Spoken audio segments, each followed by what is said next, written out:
Introducing Back to Bacteria, an interactive app that bridges the gap between fun and real-life academics. Our app targets middle school students who are just beginning to make the transition to higher levels of learning.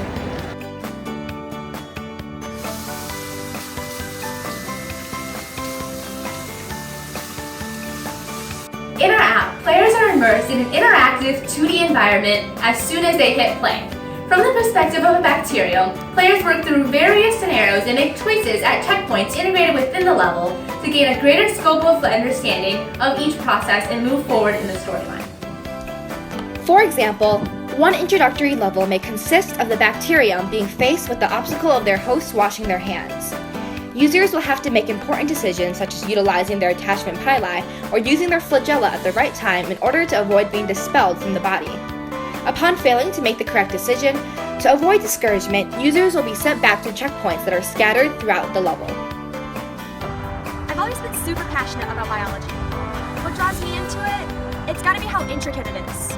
No matter how deeply you dive into the subject, you're always gonna come up realizing there's so much more you still don't know. Unfortunately, I think it's those intricacies that push people away from the subject.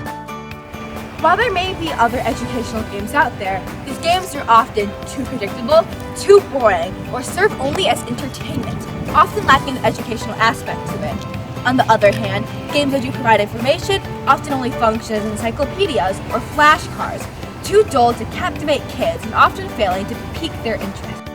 Back to Bacteria captures the best of both worlds.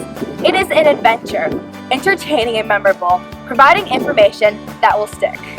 Well, last year in Michigan, we adopted the next generation science standards, although we call them the Michigan Science Standards. And what that involves is now all the topics are more connected. There's an interactive flow between one topic to the next. And what I've seen so far this year is that now the students are much more engaged in the information that they're being taught. There's much more depth to the information, majorly increased. And as a result of this, when they are assessed on the information, their retention levels have skyrocketed. If you actually think about the storyline as something that's occurring nowadays, it kind of makes you want to be more serious about it, and it kind of just brings you inwards. It makes you more active with what you're doing as compared to memorizing a list of words.